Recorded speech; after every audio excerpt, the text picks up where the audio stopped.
15 années, 7 albums, 7 personnages, tous réduits à néant des mains d'une seule personne, leur créateur.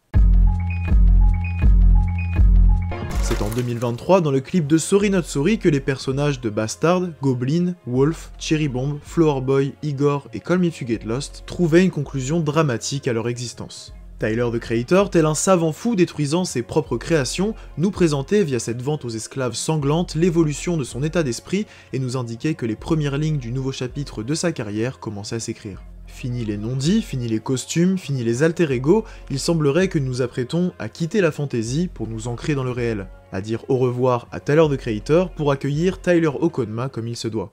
Enfin, ça c'est ce qu'on croyait, permettez-moi de vous emmener quelques années en arrière. 2009, c'est l'année où le freak show géant organisé par Tyler, the Creator s'est vu accueillir ses premières monstruosités, Ace et Dr. TC, les personnages principaux de Bastard, de qui va découler une trilogie passionnante mettant en scène différents recoins de l'esprit de notre protagoniste. J'avais fait une grosse vidéo expliquant tout le lore derrière la trilogie Wolf de Tyler, the Creator que je vous invite à regarder pour mieux comprendre cette partie de sa carrière. Mais pour résumer le tout brièvement, de 2009 à 2013, Tyler a développé tout un univers fictif prenant la forme d'une suite de consultations chez un psychologue. Au travers de ces séances, nous sommes témoins des atrocités pouvant traverser l'esprit de notre protagoniste qui finira par tuer l'intégralité de ses alter-ego, sauf Wolf représentant la partie créative de sa personnalité.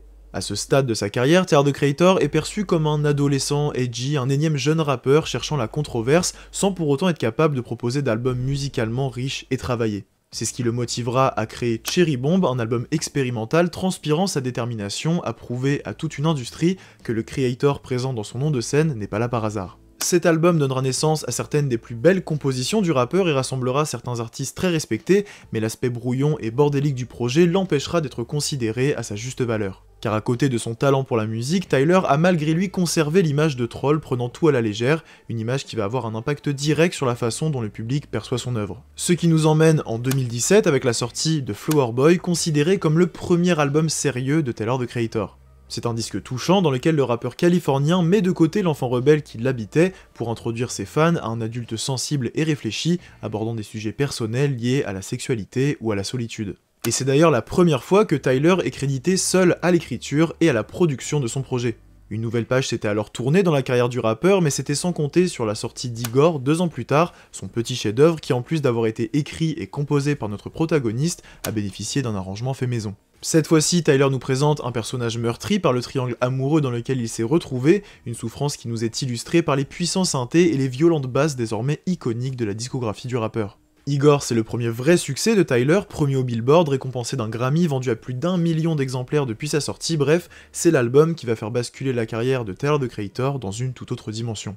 Un statut de superstar qu'il confirmera avec la sortie de Call Me If You Get Lost en 2021, un album rap ego trip célébrant la vie, l'amour et la richesse du rappeur via son nouvel alter ego, Tyler Baudelaire. Un arc visuellement et musicalement passionnant qui viendra trouver sa conclusion sur sa réédition, The Estate Sale, et son incroyable Sorry Not Sorry. Mais du coup, pourquoi tuer ces personnages qu'ont tant apporté à sa construction en tant qu'artiste? On peut simplement imaginer que Tyler voulait faire table rase de son passé pour faire repartir sa carrière de zéro, mais la raison derrière cet acte est un peu plus complexe que ça, et il semble que le rappeur californien ait semé quelques indices tout au long de sa discographie. Lorsque l'on prend un peu de recul et que l'on contemple l'œuvre créée par Tyler, the Creator sur ces 15 dernières années, la première chose qui saute aux yeux, c'est le gap qui sépare Bastard de Call Me If You Get Lost en termes d'ambition, de maturité et de qualité des compositions. Ce qui rend la carrière du rappeur passionnante puisque nous avons été témoins de chaque étape de développement de son identité, de la pose de chaque pierre ayant permis de construire le monument qu'il est devenu aujourd'hui.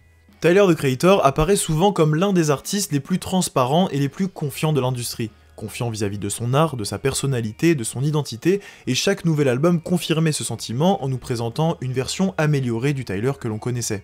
Et si je vous disais qu'il n'en était rien, et que notre protagoniste s'est laissé malgré lui engloutir par le terrible vortex du milieu dans lequel il évolue? Voici plusieurs événements clés qui permettent d'illustrer mon propos. 2013, année de sortie de Wolf, projet sur lequel on retrouve le morceau Colossus, une chanson très importante pour Tyler, puisqu'elle illustre son déclic vis-à-vis de sa popularité. Went to Six Flags came up and said, "Hey yo, can we get a pic?" I said no, and they said, "Oh, it's Wolfgang Yonkers. Goblin is my shit though." Now I'm like, fuck, I don't wanna be an asshole, so I'm sitting there posing with Travis Devon with a fake smile like her titties was drawing it on. So fucking annoyed cause I missed Goliath, cause some kids said I was there and then they caused a riot. crying. Now I'm surrounded by 25 hounded fuckers trying to get a photo.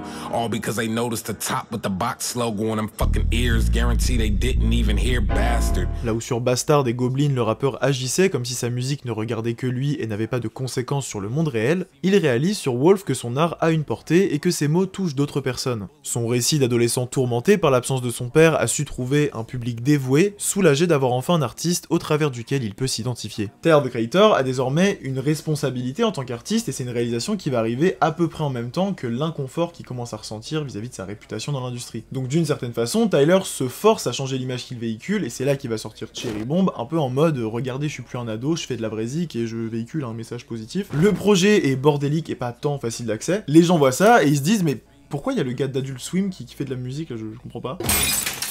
Donc évidemment ça fout un gros coup au moral de Tyler qui va vraiment vouloir se débarrasser de l'image de troll qui le suit depuis des années. Vous me prenez pas au sérieux, très bien. Flower Boy, et là ça devient hyper intéressant. Sorti en 2017, Flower Boy est le premier projet de la deuxième partie de la carrière de Tyler, the Creator. C'est le premier album où il décide de s'éloigner des fantaisies du début de sa carrière pour nous livrer un récit sincère, touchant, transparent sur qui il est vraiment. On se rend compte que c'est une personne sensible qui se questionne beaucoup sur son identité, ce qui rend Tyler beaucoup plus humain et attachant. Mais en fait là on s'est trompé avec cet album, c'est au niveau de la motivation derrière sa réalisation. Tyler, the Creator n'a pas donné vie à Flower Boy simplement dans une démarche de développement personnel ou d'introspection, il a donné vie à Flower Boy avant tout pour se faire respecter en tant que rappeur et en tant que compositeur capable de jouer sur plusieurs tableaux et surtout pour briser l'image négative qu'il avait en début de carrière. Et ça, ça change quand même beaucoup de choses. Fini les récits tordus et les thématiques morbides, Tyler, the Creator devient avec Flower Boy l'incarnation d'une jeunesse en pleine quête d'identité, cherchant à constamment devenir une meilleure version d'elle-même. La musique du rappeur devient lumineuse, orchestrale comme une sorte d'ode aux rayons de soleil, et ce jusque dans ses visuels, d'où va émerger la fameuse esthétique Tyler, the Creator. Un univers fleuri, chaleureux, puisant ses racines dans la volonté de l'artiste à faire rayonner tout ce qui l'entoure. Alors c'est quelque chose qu'il avait déjà initié sur Cherry Bomb, mais c'est vraiment à partir de Flower Boy que les gens vont commencer à vraiment l'identifier, que ce soit musicalement ou visuellement. Et tout ça va se développer au fil des années, notamment au travers d'Igor, qui était encore une fois une façon pour Tyler de montrer à l'industrie quel genre d'artiste il est vraiment. Tout ça jusqu'à Call Me If You Get Lost, qui est un peu le point final de tout cet arc rédemption / il est possible de me prendre au sérieux en tant qu'artiste. Et ça a marché parce qu'en 2021, Tyler, the Creator est considéré comme l'un des plus grands talents de notre génération qui, au-delà d'incarner la confiance en soi et le positif, incarne surtout une forme de victoire pour les niches de l'industrie musicale. Voir un gars qui vient des tréfonds d'internet se hisser aussi haut, c'est ultra inspirant, et c'est d'ailleurs la posture que Tyler adopte sur Call Me If You Get Lost. Le message de l'album, c'est globalement je suis resté moi-même, ça a payé, et maintenant je profite de la vie comme personne. Mais est-ce que Tyler est vraiment resté lui-même après tout ce qu'on vient de voir? Perso, c'est ce que je pensais, c'est sûrement ce que vous pensiez, et je suis persuadé que Tyler lui-même avait cette sensation, mais ça, c'était avant la sortie d'un album qui allait complètement chambouler sa vie. I choose me. Le 13 mai 2022, Kendrick Lamar faisait son grand retour en sortant son 5e album studio, Mr. Moral and the Big Steppers.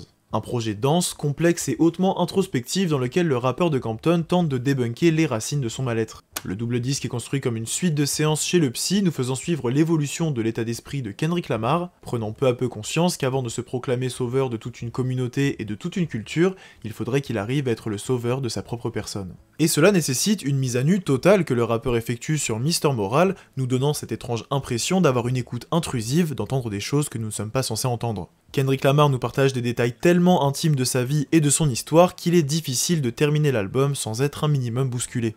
Et ça, c'est une expérience d'écoute qui a énormément marqué Tyler, the Creator, et là je suis pas du tout en mode spéculation ou quoi, le frérot a été extrêmement vocal sur le sujet, à un point où il a sûrement plus parlé de Mr. Moral que Kendrick Lamar lui-même, mais c'est pas simplement un album qu'il a bien aimé, c'est vraiment un projet qui lui a permis de remettre en perspective toute sa carrière et qui lui a fait réaliser qu'il avait peut-être échoué son travail d'introspection qu'il avait entamé sur Flower Boy. Qu'il le veuille ou non, tous les choix effectués depuis le moment où il a pris conscience de son statut d'artiste ont été influencés par la volonté d'appartenir à tel cercle de musiciens, de répondre à certaines attentes de son public, ou de s'éloigner de la personne qu'il a pu être par le passé. Tyler, the Creator, s'est retrouvé malgré lui prisonnier de son propre art et de sa propre fanbase, cherchant constamment à prédire ses moindres mouvements. Une mystification qu'il a lui-même créée en donnant vie à des univers riches, bourrés de références et de messages cachés, invitant n'importe quel fan à s'y aventurer pour y déceler tous les mystères. Ce qui a donné à Tyler la sensation désagréable de devoir désormais répondre à certains standards. Mr. Moral a permis au rappeur de se recentrer et d'essayer de déterminer un point de rupture, un moment précis où il aurait perdu le contrôle sur ses propres créations, où il se serait fait piéger par le jeu de l'industrie musicale qui lui aurait fait oublier ses racines. La première piste explorée par Tyler est celle de ses alter ego, ayant remplacé sa propre identité derrière qui il se cache pour aborder différentes thématiques. Ce qui nous renvoie au clip de Sorry Not Sorry dans lequel un Tyler torse nu frappe à mort l'intégralité des personnages ayant composé sa carrière après que ces derniers soient passés aux aveux. Car oui, dans Sorry Not Sorry, Tyler the Creator reconnaît ses écarts de comportement, avoue s'être laissé aspirer par l'appât du gain et laisse chacun de ses personnages s'exprimer sur les thématiques qui les concernent avant de s'en débarrasser. C'est au final une réponse violente et impulsive à une problématique bien plus complexe que ça. Car les alter ego représentent une partie de lui-même et les éliminer reviendrait à refuser de regarder la réalité en face. Tyler the Creator va donc prendre davantage de recul sur sa discographie et va pousser la réflexion au-delà de ses personnages avant de faire la découverte d'un étrange paradoxe. Au fur et à mesure que ses albums tendaient vers la lumière, la lueur qui brillait en lui sombrait peu à peu dans l'obscurité. You are the light. It's not on you, it's in you. Don't you ever in your motherfucking life dim your light for nobody. La voix que vous venez d'entendre, c'est celle de la mère de Tyler the Creator, ouvrant le morceau Synchroma, premier single et intro du 8ème album studio du rappeur. Et c'est elle qui va servir de leitmotiv tout au long de ce nouveau projet, aux côtés de 2 autres acteurs majeurs. Mais avant de parler de tout ça, revenons sur cette histoire de lumière. Alors il y a un truc que je vous ai pas dit sur le clip de Sorry Not Sorry, c'est qu'en réalité, tous les alter ego de Tyler the Creator ne meurent pas, en tout cas il y en a 2 qu'on voit pas disparaître, c'est Ace et Goblin, qui sont étrangement les 2 personnages symboliques du Tyler d'avant la fame, puisque comme on l'a vu juste avant, c'est sur Wolf qu'il a vraiment commencé à développer sa fanbase, et je me rappelle qu'à l'époque on était beaucoup à avoir interprété ce passage du clip comme un indice sur ce qu'allait être la suite de la carrière de Tyler the Creator. En le voyant torse nu, en train de tuer tous ses alter ego excentriques pour laisser Ace et Goblin vivants, on s'attendait pour le prochain album à une sorte de retour au vrai Tyler, en tout cas au Tyler de l'époque, un peu plus sombre, torturé et surtout très incisif. Mais en réalité, il fallait pousser l'analyse un peu plus loin.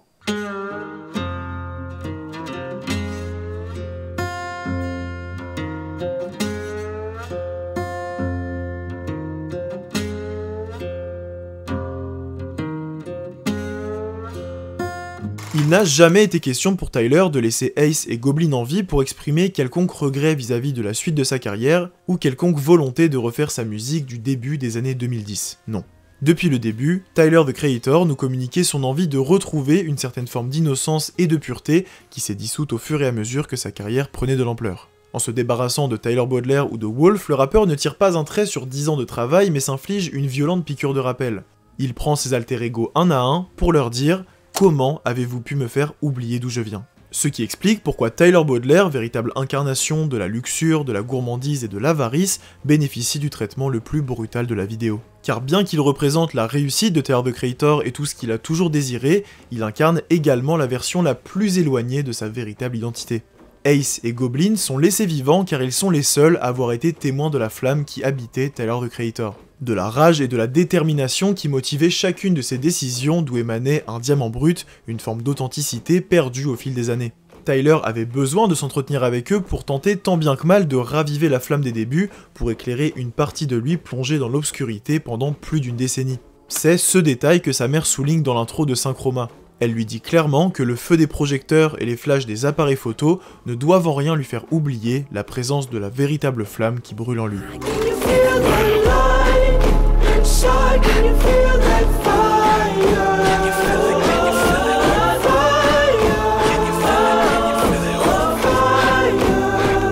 Le refrain de Synchroma nous introduit à un deuxième acteur majeur dans l'univers de ce nouvel album, c'est Daniel Caesar qui, comme la mère de Tyler, va jouer le rôle de leitmotiv tout au long du projet. Le chanteur va jouer le rôle de la voix intérieure qui résonne dans l'esprit de notre protagoniste, comme un rappel constant pour Tyler the Creator des paroles de sa mère, une façon de lui faire garder le cap sur l'objectif qu'il s'est fixé.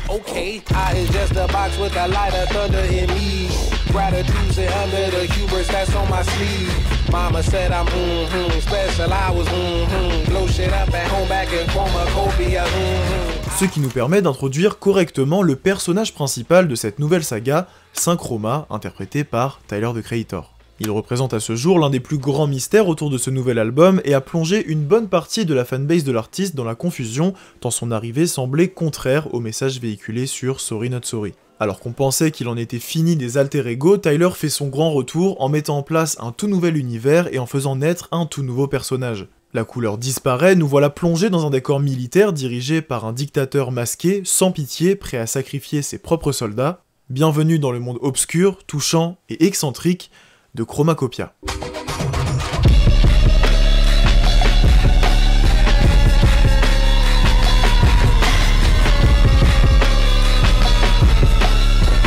Chromacopia.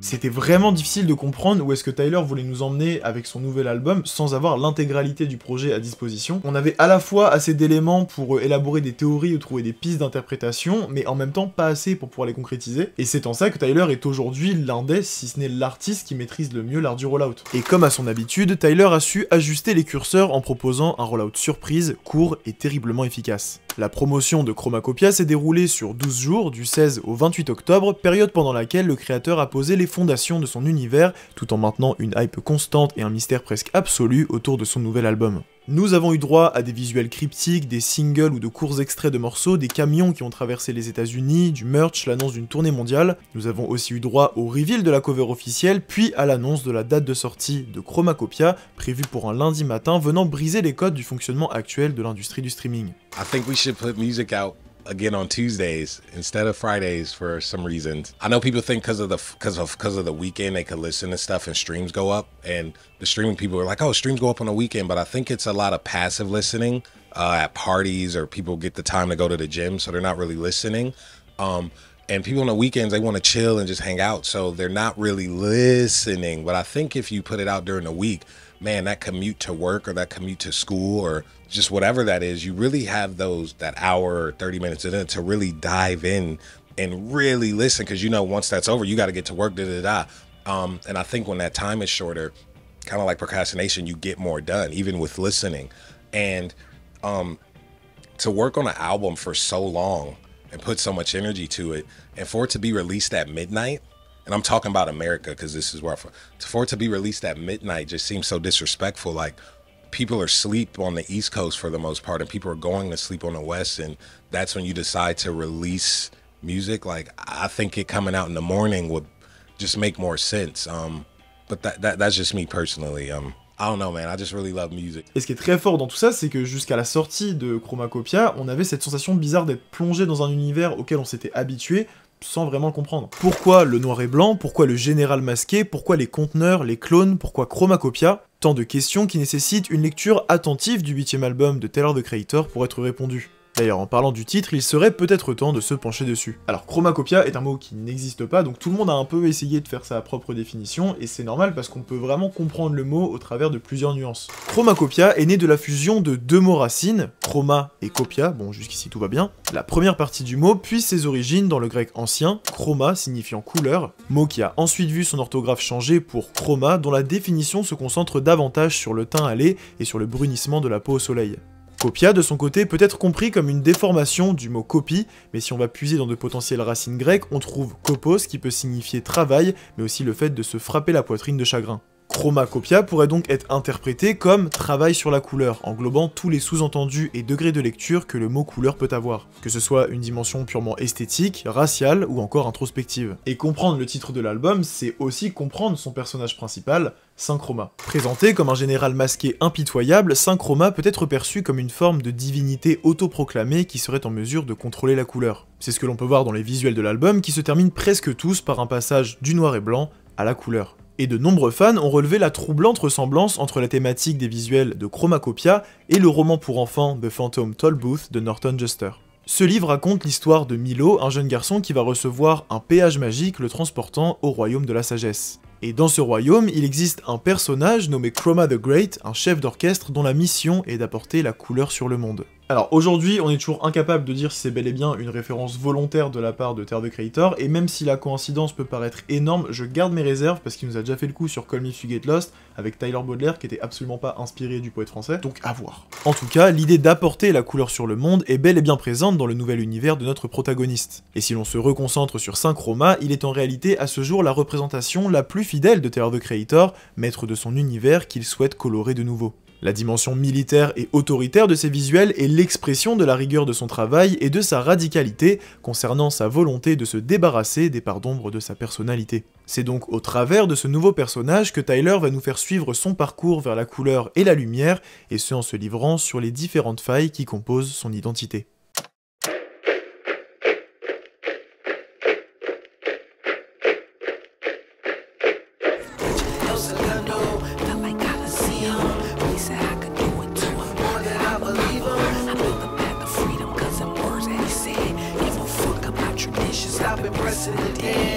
Comme on l'a vu juste avant, Chromacopia s'ouvre sur les paroles de la mère de Tyler, the Creator, lui rappelant de ne jamais oublier que la lumière se situe en lui et non sur lui. S'ensuit le début du morceau Synchroma où les percussions sont remplacées par une marche militaire sur laquelle est répété le titre de l'album, ce qui vient littéralement nous plonger dans l'univers de Chromacopia. Synchroma sert de scène d'exposition et nous présente un Tyler partagé entre l'ego trip et le questionnement.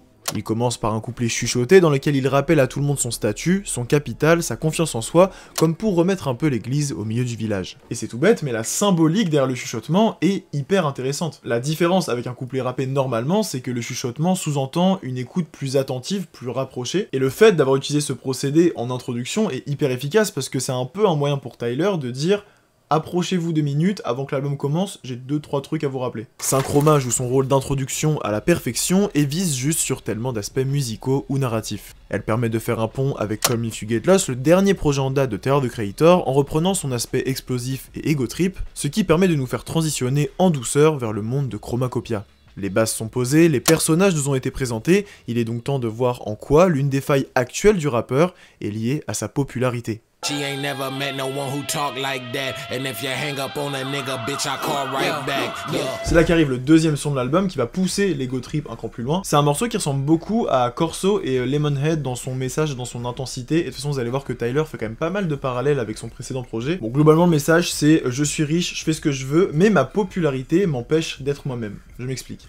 La deuxième track de Chromacopia est une simple célébration du statut de Tyler, the Creator. Ses biens matériels, son capital, sa mentalité, tout est exagéré pour que l'on retrouve le sentiment de surabondance caractéristique de Call Me If You Get Lost. Mais alors que l'on s'approche de la fin du morceau, Tyler constate la façon dont la perception qu'ont les gens de lui a changé une fois devenu célèbre. Parce qu'il faut le rappeler, notre protagoniste n'a jamais vraiment réussi à se faire une place dans la société. Il a toujours été ce gamin spécial aux yeux de sa mère et bizarre aux yeux des autres. Un jeune garçon noir qui fait du skate, du théâtre, tous les arguments étaient bons pour se moquer, mais maintenant qu'il est devenu Tyler, the Creator, il constate que les mêmes personnes qui l'auraient harcelé au collège se montrent désormais affectifs et lui portent de l'intérêt. Ce qui peut être perçu comme une victoire personnelle, mais ces longues années de moquerie ont laissé une trace indélébile sur la confiance que Tyler peut avoir en les autres. I'm not with that shit, bro. Alright? That's why I'm paranoid now, cause niggas weird and really bums. I'm paranoid now, cause niggas weird and really bums. I'm paranoid now, cause niggas weird and really bums. I'm paranoid now, cause niggas weird and really bums. I'm paranoid.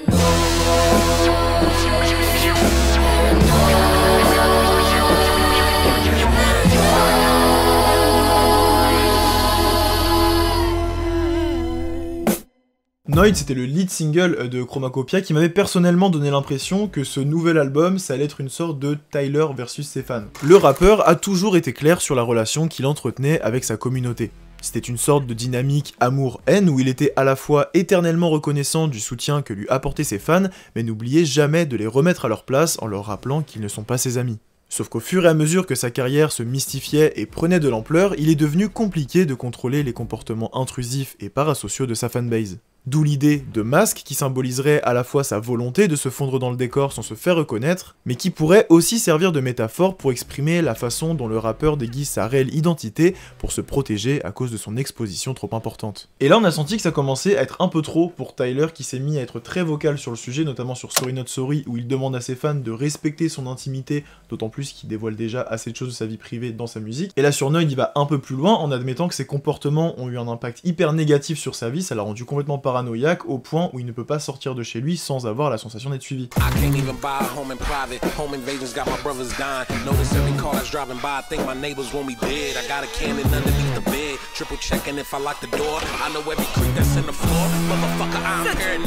Cette paranoïa ne concerne pas seulement ses fans toxiques, puisque la célébrité vient aussi avec son lot de détracteurs, pouvant dans les plus extrêmes des cas menacer sa sécurité. Mais la thématique de la chanson englobe un sentiment bien plus général que ça, rejoignant les trust issues mentionnés sur le morceau précédent. Et c'est là que la mère de Tyler, the Creator, revient pour lui faire une petite piqûre de rappel. Don't trust these people out here, please. Whatever you do, keep to yourself, keep your business to yourself. Don't even trust these motherfucking accountants, because they will try to get over on you, okay? Please, because I don't want to have to fuck nobody up, I promise to God. Noid, c'est un peu le procès de toutes les contreparties de la célébrité, et même si ça fait quelques temps que Tyler est connu, je trouve que le morceau gagne en cohérence quand on regarde la vie du rappeur sur ces 4 dernières années. Sa musique a commencé à devenir très largement diffusée, il s'est implanté dans le monde du luxe et de la mode, il a développé sa propre marque, il s'est démarqué par ses performances live, il a également headliné Coachella, bref, il est aujourd'hui possible de connaître Tyler, the Creator pour des raisons très différentes, multipliant très largement le nombre de potentiels fans et de potentiels opportunistes. Mais sur Noid, Tyler exprime également à quel point toute cette paranoïa se répercute sur sa vie privée, à un point où il est devenu extrêmement méfiant vis-à-vis de ses relations intimes. C'est ce qui est chanté en Nyanja sur le refrain de la première partie de la chanson, exprimant à quel point Tyler a du mal à se confier et à s'investir personnellement dans quelconque relation, de peur que les informations qu'il pourrait divulguer se retournent contre lui ou se retrouvent exposées aux yeux du monde entier. Sa situation de superstar le force à vivre caché, à vivre dans l'ombre. Une contrainte créant un réel paradoxe avec l'objectif qu'il s'est fixé en début d'album. Ce qui me fait une transition toute faite pour parler de la deuxième faille qui compose l'identité de Tyler, the Creator.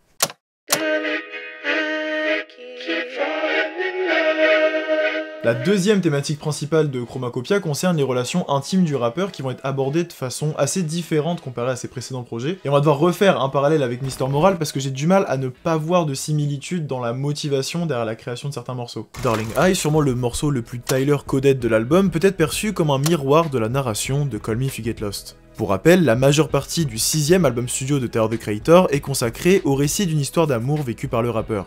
Une histoire pure et monogame qui nous est contée du premier regard au coup de foudre en passant par la passion et l'inévitable séparation des deux protagonistes. À en croire ce qui est raconté sur Call Me If You Get Lost, Tyler est un amoureux, un homme qui se dévoue entièrement à une seule et même personne. Et pourtant sur Darling Eye, il nous confirme le contraire en exprimant sa faculté à tomber amoureux de plusieurs personnes en même temps, le tout sur une production qui n'est pas sans nous rappeler celle de Warped Talk, le morceau Love de The Estate Sale.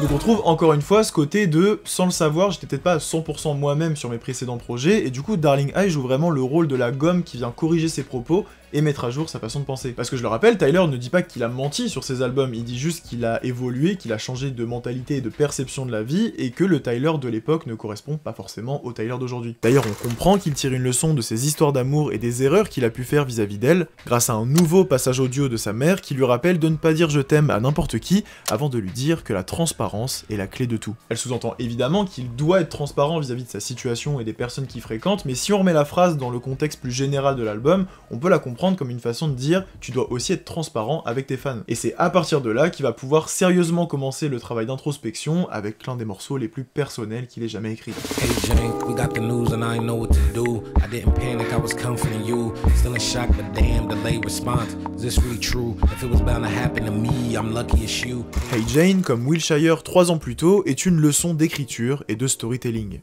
Le morceau met en scène un échange entre Tyler et une femme qu'il aurait fréquentée et qui serait tombée enceinte de lui. La chanson s'ouvre sur un couplet du point de vue du rappeur qui apprend cette nouvelle et qui se pose 1000 questions sur cette situation complexe. Il ne se sent pas prêt à avoir un enfant, pointe du doigt le fait qu'il n'ait pas une relation sérieuse avec la fille concernée, mais rappelle qu'à la fin, c'est à elle que reviendra la décision et qu'il la respectera dans tous les cas. Le deuxième couplet raconte alors le point de vue de la femme qui se pose les mêmes questions que Tyler, et ce qui est particulièrement touchant dans Hey Jane, c'est que ce morceau transpire l'amour et la bienveillance, alors même que les deux protagonistes ne sont pas ensemble. Tyler, the Creator est extrêmement doué pour rendre son écriture hyper descriptive, à chaque fois on a vraiment l'impression de visualiser, ou même limite de vivre la situation dans laquelle il s'est retrouvé. En plus, la Hey Jane, c'est une sorte de récit épistolaire hyper réussi sur une thématique qu'on n'a pas forcément l'habitude d'entendre, et au-delà de ça, je trouve ça hyper positif pour l'évolution des mentalités d'avoir un morceau rap réalisé par l'un des artistes les plus populaire au monde qui parle d'avortement de façon bienveillante et compréhensive. Tyler continue de vider son sac et de dévoiler certains de ses secrets les mieux enfouis sur le morceau Judge Judy. Puisant son inspiration dans la série télé éponyme mettant en scène la juge Judy Chinlin en activité, Judge Judy est en réalité une ode à la liberté sexuelle. Tyler parle de cette femme, Judy, avec qui il a pu expérimenter toutes sortes de pratiques pouvant être perçues comme alternatives ou en tout cas peu conventionnelles aux yeux de la société. Il installe encore une fois une sorte de safe place en rappelant à Judy que peu importe ses désirs, il ne les jugera pas. Et pendant longtemps j'ai cru que c'était le seul sujet de la chanson, que c'était une sorte d'ode à la sexualité débridée, et en fait pas du tout. Judge Judy c'est une chanson extrêmement triste. Sorry that I haven't been communicating much. This past year has been rough. It spread it to my head.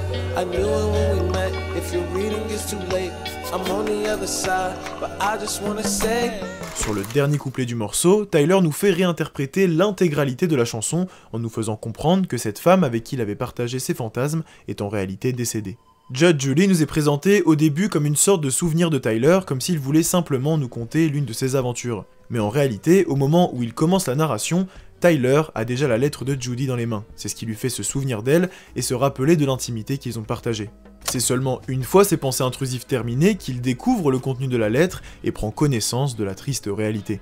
Et je trouve cette idée de mise en scène brillante puisqu'elle permet à Tyler d'à la fois partager une partie intime de sa vie tout en rendant un magnifique hommage à cette Judy.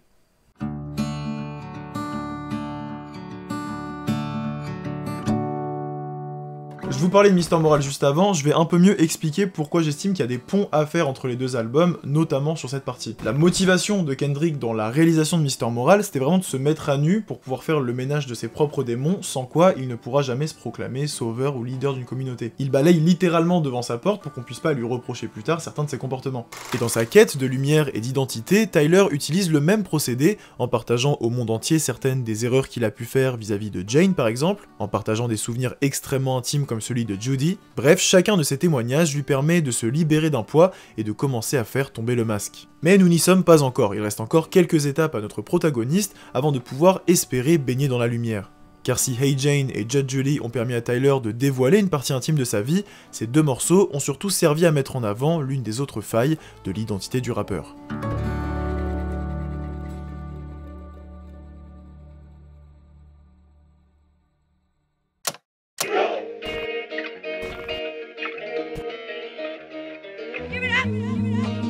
Nigga, I'm getting old and I need a grandchild. Please, give it up. Just one, please. All I need is one. We need a little tie running around here, okay? We need a little dookie booty running around here, okay? Quand je vous dis que Chromacopia propose une correction et une réécriture de ce qu'on sait sur Tyler, the Creator, c'est en partie pour une des raisons qu'on va mentionner juste ici. Et on va devoir refaire un parallèle avec Call Me If You Get Lost parce que c'est tout simplement la dernière update de vie qu'on a de lui avant la sortie de cet album. À en croire les textes de son 7ème album, Tyler se projette assez facilement dans le futur et romance beaucoup la façon dont il perçoit le fait de vieillir. Le meilleur exemple pour illustrer mon propos, c'est le morceau Heaven to Me présent sur la réédition de Call Me If You Get Lost. C'est une chanson de célébration de vie dans laquelle Tyler spécule sur sa vie de famille idyllique, sur un futur qui le comblerait de bonheur. Heaven to Me est encore une fois un morceau très descriptif qui transmet une énergie vraiment particulière puisque l'on arrive à visualiser les pensées du rappeur tout en partageant son excitation à l'idée de voir ce mode de vie un jour se réaliser. On sent vraiment que Tyler est pressé d'arriver à ce moment de son existence, de profiter de son aisance financière pour fonder une famille dans les meilleures conditions, et pourtant sur Chromacopia, on a droit à un récit complètement différent.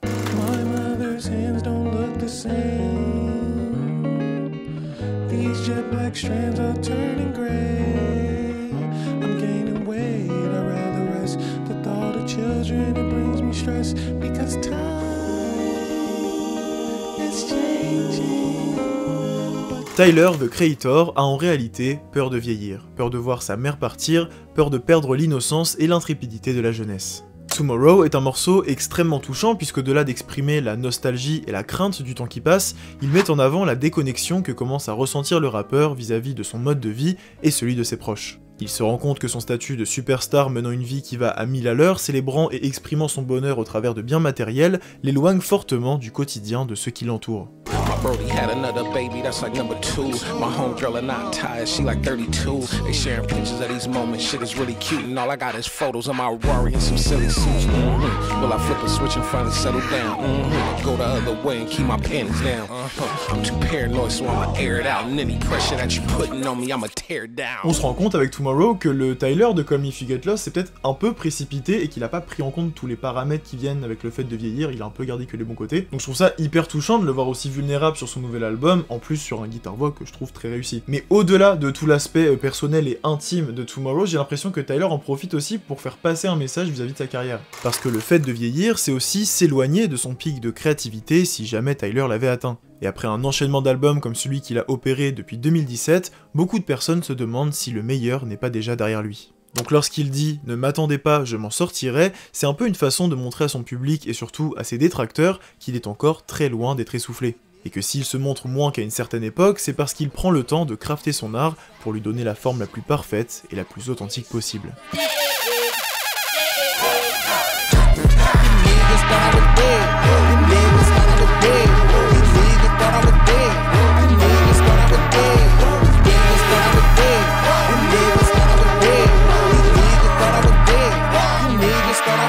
Si jusqu'ici Tyler the Creator adoptait sur Chromacopia une posture vulnérable via laquelle il nous fait part de ses doutes et de ses questionnements, il n'oublie pas de rappeler à toute une industrie à quel point sa confiance en ses capacités et en son potentiel est presque inégalée.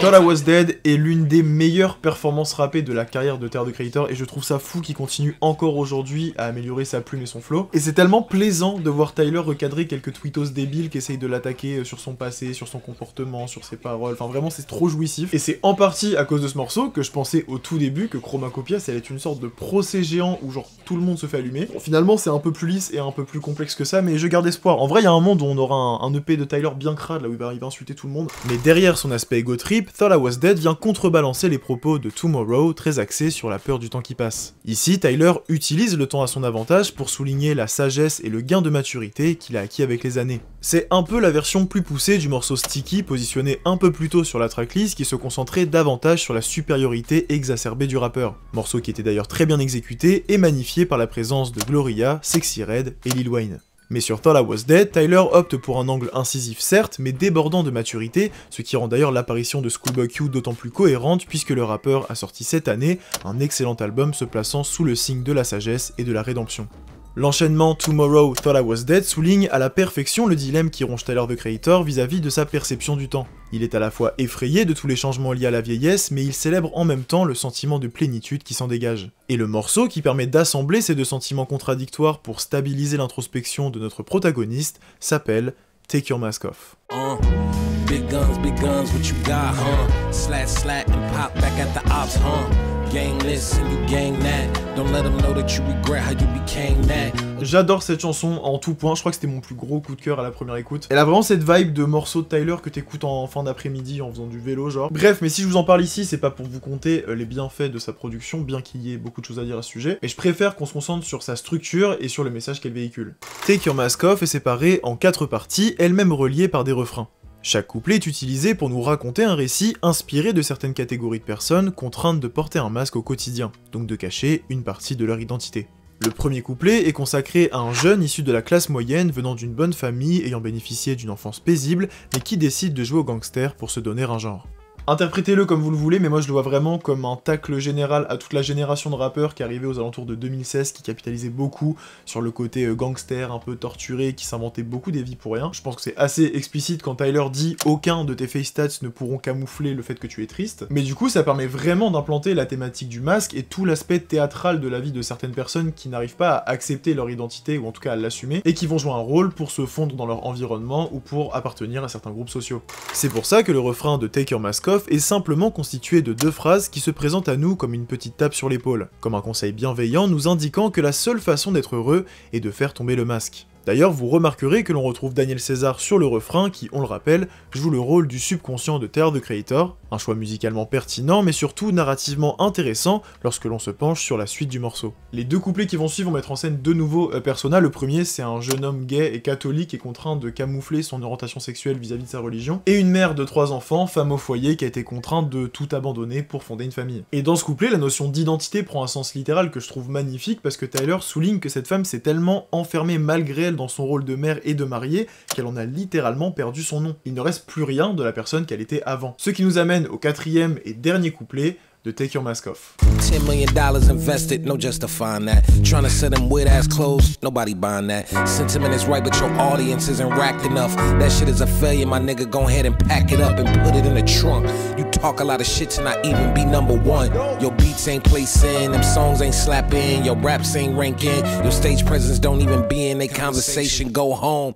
Après un début de couplet qui se recentre sur le temps qui passe et sur la vieillesse, on se rend compte que Tyler commence à utiliser des exemples étrangement similaires à sa propre expérience. Et c'est bien normal puisque cette partie finale lui est directement dédiée. Parce que bon, c'est un peu facile de faire le procès de différentes parties de la population, mais par rapport à tout ce qu'on a vu depuis le début de l'album, Tyler n'est pas exclu de la discussion autour du masque. Et ça, le rappeur le reconnaît très vite. Il remet toute sa carrière en perspective, il remet sa confiance en lui en question face à un succès ne semblant pas être à la hauteur de son travail et de ses revendications. Tyler reparle de ses mauvais agissements concernant ses relations intimes, de son égoïsme, bref, c'est comme si ce dernier couplet lui servait de thérapie et de remise en question totale sur la différence entre la personne qu'il prétend être et celle qu'il est réellement. C'est en réalité la balance parfaite entre l'extrême sensibilité de Tomorrow et l'indifférence de Thought I Was Dead. C'est le juste milieu, le terrain d'entente que Tyler a trouvé afin d'unifier et d'embrasser deux pans de sa personnalité, au départ complètement contradictoires.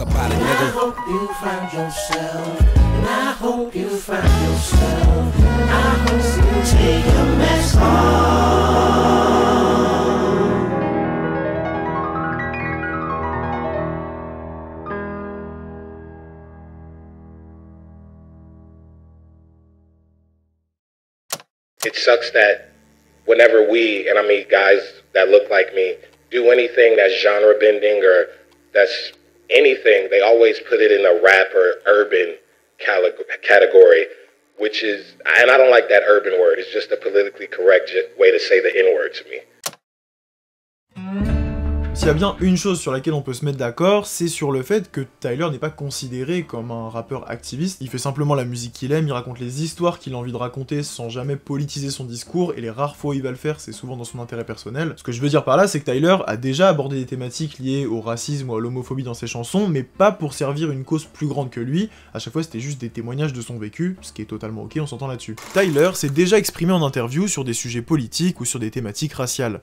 On a déjà senti, au travers de ses sons, le mépris qu'il avait pour une partie blanche de sa communauté, qui se permettait de lui faire des remarques sur des combats qu'il devrait mener, alors qu'eux-mêmes ne sont pas concernés par ces sujets et ne subissent pas les conséquences du racisme ou de quelconque autre forme d'oppression liée à leur identité.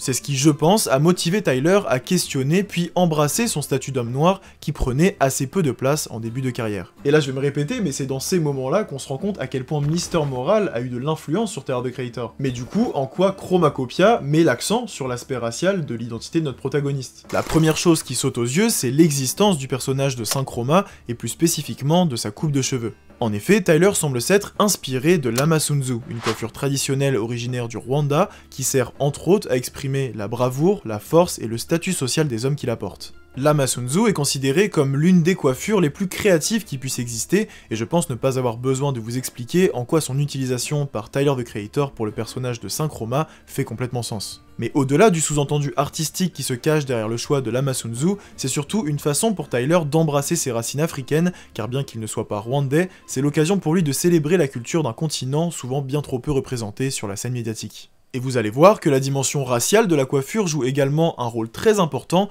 au sein de la narration de Chromacopia.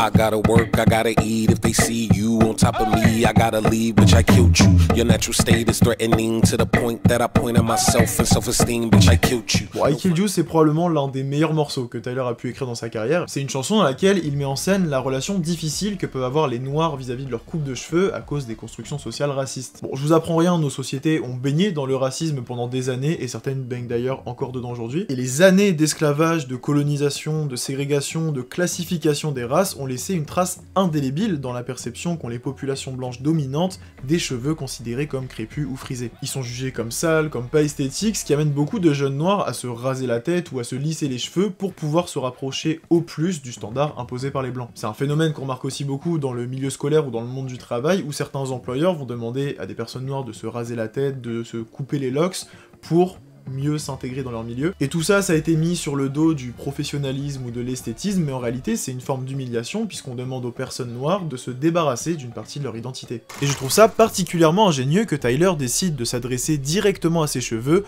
en leur répétant « Je vous ai tué ». Cela donne une forme d'humanité à une partie du corps noir souvent complètement déshumanisée aux yeux de la société, et par la même occasion, cela permet au rappeur d'admettre toutes les décisions qu'il a prises à contre-cœur vis-à-vis de sa coiffure, tout en soulignant à quel point la honte des cheveux crépus est devenue un problème culturel et peut aller jusqu'à s'infiltrer au sein même des familles noires.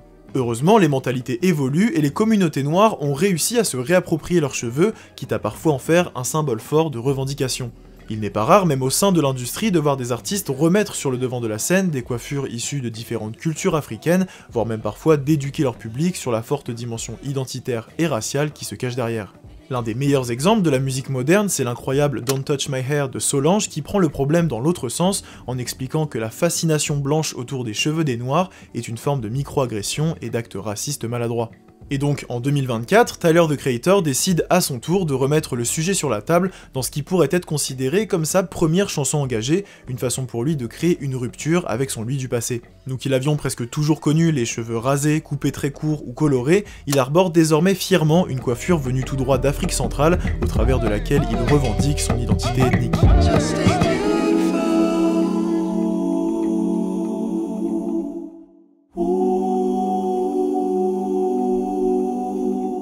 Sur Chromacopia, Tyler semble comprendre que son statut d'homme noir LGBTQ+, rend malgré lui son existence politique, et qu'il se doit d'embrasser cette partie de son identité s'il souhaite un jour faire tomber le masque. Mais la dimension raciale n'est pas le seul facteur de sa construction sociale et de son développement en tant qu'humain. Et là, on va parler d'un morceau qui ne figure pas sur la version définitive de l'album.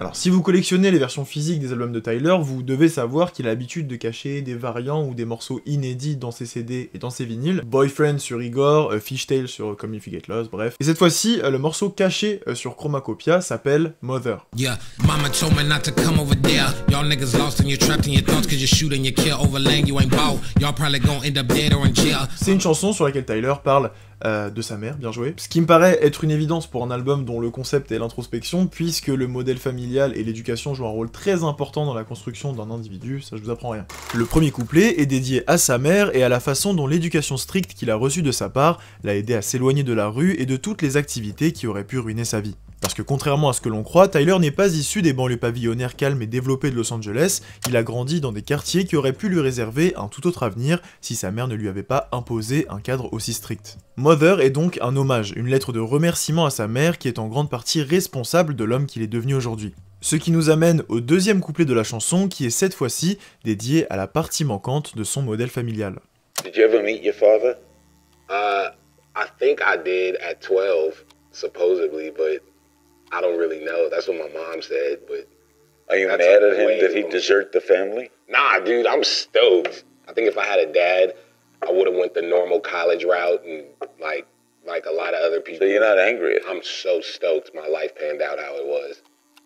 I just decided to rap about it to seem like I'm sad. But would you like to be with him? Would you like to meet him? I mean, one day, I guess. I don't really think about it. I mean, he must know all about you. Yeah, I don't really care. Like, I'm fine.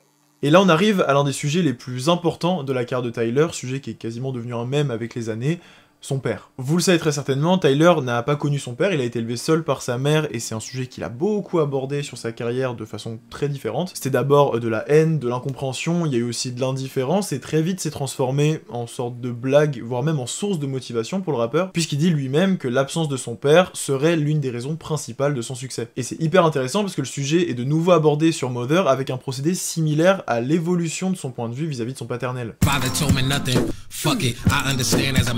wasn't his plan and some other ideas in his head. I hold no grudges, I heard he a fan. Tyler commence en laissant sous-entendre qu'il aurait aimé que son père lui transmette quelque chose, mais il va très vite changer d'état d'esprit pour concentrer le reste de son couplet autour de son succès, de sa richesse, de son patrimoine, etc. C'est un peu une façon pour lui de s'auto-convaincre qu'il n'avait pas forcément besoin d'un père, que sa mère lui a tout apporté et qu'il a quand même réussi à bien s'en sortir. D'ailleurs, sur le dernier couplet, il reparle de sa mère et il insiste énormément sur le fait qu'en réalité, il a bien tourné comparé aux autres enfants de son quartier. Tout ça se fait sur un build-up vraiment intense où Tyler se met à crier de plus en plus fort tout en répétant la même phrase. Encore une fois, comme s'il essayait de s'auto-convaincre que rien ne lui manquait pour pouvoir se hisser aussi haut et que seule la présence et l'éducation de sa mère auraient suffi à le combler. Mais on va très vite se rendre compte qu'il s'agit là d'un mécanisme de défense et de protection que Tyler a utilisé inconsciemment pour lui faire oublier le manque qui le rongeait. Damn, nigga, every time I look at you, I swear to God, nigga, you got that nigga feet, you got that nigga body, you got that nigga long arms, fingers and shit, flat feet, big... Et là on arrive sur ce qui est, à mes yeux, le top carrière de Tyler, the Creator. Pour moi c'est la plus belle chanson qu'il ait pu faire. Pas seulement en termes d'écriture pure, c'est un bijou de composition, d'harmonie, mais c'est surtout le morceau qui a le plus d'histoire et de background de la carrière de Tyler. Comme on l'a mentionné plus tôt, Tyler et son père, c'est une histoire que l'on suit depuis maintenant 15 ans. 15 années de tacles, de blagues et de témoignages éparpillés sur l'homme qui l'aurait abandonné à la naissance. Et pourtant, le rappeur décide quand même de lui dédier une chanson entière sur son nouvel album. La dernière fois que c'était arrivé, c'était sur Wolf en 2013 via Answer, un titre magnifique dans lequel Tyler utilise les couplets pour déverser toute sa haine et exprimer la honte qu'il ressent vis-à-vis de son paternel. Il se sert toutefois des refrains pour nuancer son propos et exprimer son envie de le retrouver. Ici, sur Like Him, la haine semble avoir disparu pour laisser place à un sentiment de tristesse et de confusion.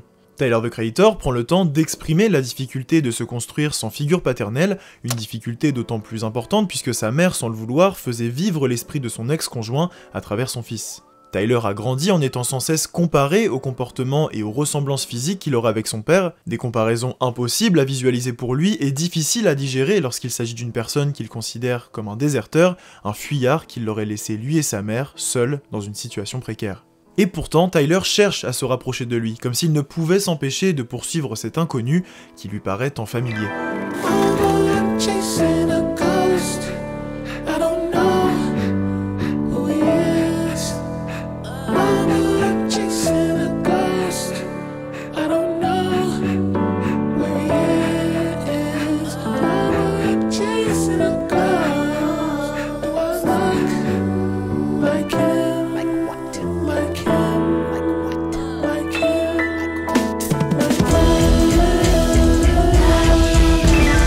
Je sais pas si on se rend compte du gain de maturité de Tyler sur Chromacopia pour réussir à faire une chanson aussi belle sur l'un de ses traumatismes. Tyler accepte enfin de reconnaître qu'il souffre de cette situation monoparentale et du flou qui plane au-dessus de son père, et en faisant ça, c'est comme si il mettait le doigt sur l'origine de beaucoup de ses problèmes et de ses questionnements. Like Him, c'est un peu un cri de désespoir, on sent Tyler fatigué de cette quête perpétuelle d'éclaircissement, et même si le morceau parle en majeure partie de son père, il est aussi adressé à sa mère, puisque c'est auprès d'elle qu'il essaye de trouver les réponses à ses questions. Tout commence un peu à s'imbriquer. Tyler met de côté sa personnalité je m'en foutiste vis-à-vis de son père en admettant qu'il représente l'un des plus gros points d'interrogation de sa vie, et bien que le fait de grandir et de gagner en maturité l'a aidé à aborder ce sujet de façon plus posée, c'est pas la raison principale derrière son changement de perception vis-à-vis de son père. Le switch, il a eu lieu grâce à une discussion avec sa mère qui a décidé de lui raconter toute la vérité, ce qui a complètement bouleversé le monde de Tyler, the Creator et tout ce qu'il pensait savoir. It was my fault, not yours, not his. It was my fault. I'm sorry. You know? It was my fault, not him, because he always wanted to be there for you. And I'm sorry I was young, but he's always wanted to be a father to you. So I fucked up, and I take ownership of that, of my choices and decisions. And I'm sorry for that. He's a good guy. So don't hold that against him, because it was my fault. Just, forgive me.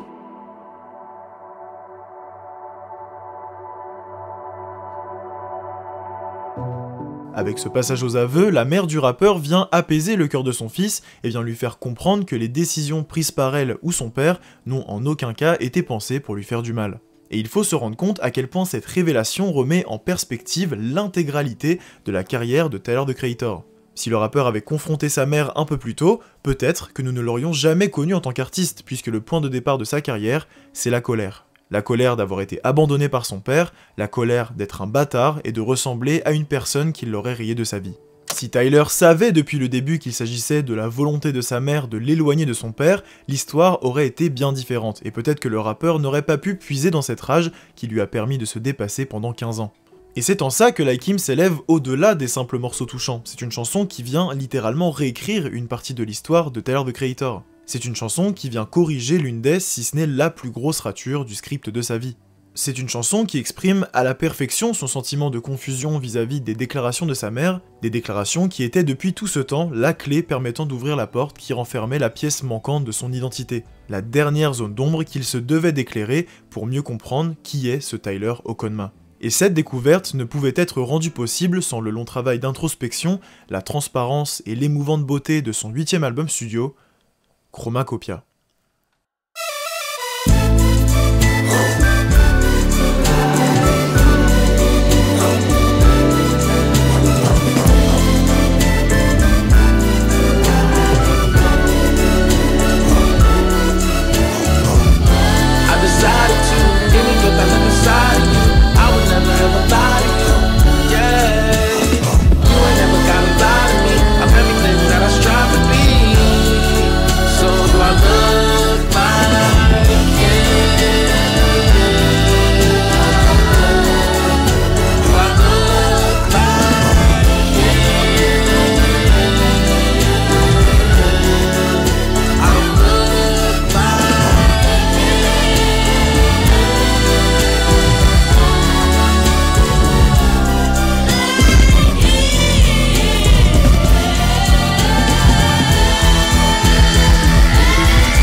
« 15 années, 8 albums, 8 personnages, c'est ce qu'il aura fallu à Tyler, the Creator pour enfin comprendre qui il était vraiment. Il n'avait en réalité nullement besoin de se débarrasser de ses alter ego tant ils représentaient chacun une partie de sa vie et de sa personnalité, mais ça, Tyler semblait ne pas encore en être conscient. C'est seulement sur Chromacopia qu'il va comprendre que le vrai travail d'introspection ne se fait pas en rayant les aspects négatifs de son ancien lui, mais en affrontant de face ses problématiques pour mieux les comprendre, les embrasser et les incorporer aux nombreux fragments qui composent son identité.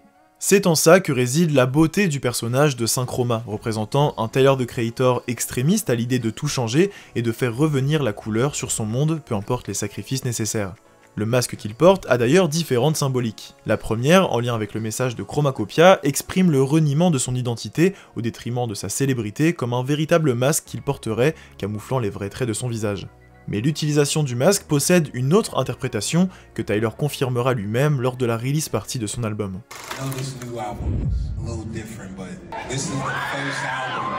Where like everything I said is true. And I say that in the sense of it's no exaggeration. It's like it's so honest that I think I had to wear a mask of my own face to get some of that shit out. Et c'est pour ça que pour moi Chromacopia est le véritable album de maturité de Tyler, the Creator. On pensait tous que c'était Flower Boy par rapport au discours qu'il tenait à l'intérieur, mais on se rend compte aujourd'hui qu'il était très très loin du niveau de sagesse qu'il a atteint avec ce nouvel album. Parce que assumer ses torts et corriger ses erreurs, c'est déjà un step énorme, mais avoir le cran d'affirmer avoir encore besoin du masque pour se protéger, je trouve que ça donne une nuance extrêmement touchante à Chromacopia. Au final, c'est un peu comme si l'album n'avait pas de vraie conclusion, parce que le travail dans lequel s'est lancé Tyler, the Creator, c'est le travail d'une vie, et Chromacopia représente en réalité les prémices d'une réflexion qui va s'étendre sur plusieurs décennies.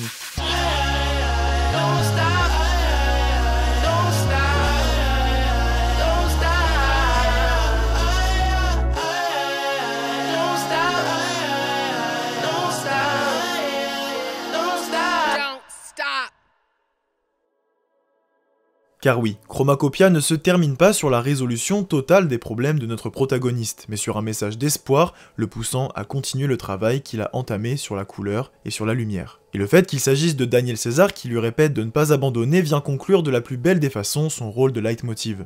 Que Saint Chroma ait été créé dans le but d'exprimer un sentiment de radicalité ou de se protéger de la violence d'un face-à-face avec ses démons, Sa quête reste la même dans les deux cas, faire tomber le masque qu'il porte pour enfin réellement exposer les pigments de sa peau au soleil. Mais vous remarquerez que pour un album dont le thème principal est la couleur, nous n'avons même pas abordé la signification la plus évidente de ce terme. Si Synchroma se présente comme maître de la couleur, qu'en est-il de celle qui domine très largement la direction artistique de Chromacopia ? Ce vert d'une teinte qui s'approche étrangement de celle que l'on retrouve sur les fonds verts, et vous vous doutez bien que ce choix n'a pas été fait au hasard. Je disais en début de vidéo que Synchroma était la représentation la plus fidèle de Tyler, the Creator, de par ses valeurs et ses revendications. Mais remis dans le contexte général de l'album, Synchroma est en réalité un martyr, un personnage obsédé par la quête de lumière et de couleur, prêt à faire disparaître tout ce qui n'est pas authentique, en bref, tout ce qui est substituable. Cela est exprimé via ces clones masqués que l'on peut voir comme des copies conformes qui se font exploser, le tout dans un conteneur dont la couleur dominante est ce vert permettant d'incruster n'importe quel autre motif que sa teinte d'origine. La symbolique est d'autant plus forte puisque cette même couleur est présente sur le costume de Synchroma, ce qui sous-entend l'aspect interchangeable de sa personnalité. Il est le canevas de base sur lequel on peut venir incruster tout ce qui nous passe par la tête, et pour Tyler, the Creator, il s'agissait des costumes de ses anciens personnages. Ces derniers étant tous décédés, il ne reste plus que le patient zéro, ce fond vert ambulant ayant pour simple mission de ne pas faire la même erreur que son créateur, à savoir remplacer sa propre couleur. C'est pour ça qu'après s'être complètement débarrassé du manque d'authenticité qui compose son univers, Synchroma risque lui aussi de rejoindre les autres personnages de Tyler, the Creator, 6 pieds sous terre.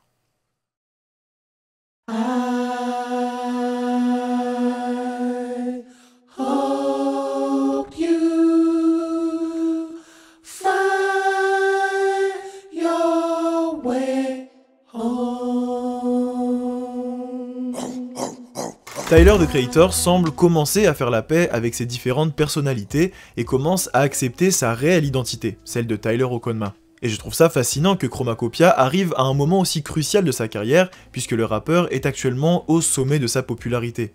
Headliner à Coachella, renommé dans le monde du luxe et de la mode, musicien respecté par toute une industrie, c'est une véritable victoire pour les niches musicales du monde entier qui s'expriment au travers de notre protagoniste. L'heure est censée être à la célébration, et pourtant, Tyler, the Creator prend sur son 8e album le temps de l'analyse, de la rétrospective et de l'introspection. You shit. I'm proud of you. I'm proud of you, bro. Like, you just never cease to amaze me. Like, you're just... There's no words right now how I feel. Do your thing. Just keep shining. Après avoir passé plus d'une décennie à romantiser sa vie, à se déguiser et à s'éloigner de ses racines, une thérapie était nécessaire s'il souhaitait garder les pieds sur terre. Tyler, the Creator connaît désormais le sommet. Il l'a aimé, il l'a choyé, puis il l'a détesté. L'autre versant de la montagne n'ayant plus de secret pour lui, c'est donc accompagné de sa mère, sa première fan, sa plus grande supportrice, que Tyler décide de prendre le chemin du retour. De quitter les sphères qu'il a longtemps convoitées pour se retrouver auprès des siens, et surtout, auprès de lui-même. Il nous est encore impossible de deviner quelle direction Tyler compte prendre dans les années à venir, tant l'expérience nous a montré que notre imagination n'égale jamais la grandeur de ses ambitions. Mais une chose est sûre, après le masque fraîchement détruit sur Chromacopia, Tyler, the Creator se dirigeait déjà vers sa prochaine destination.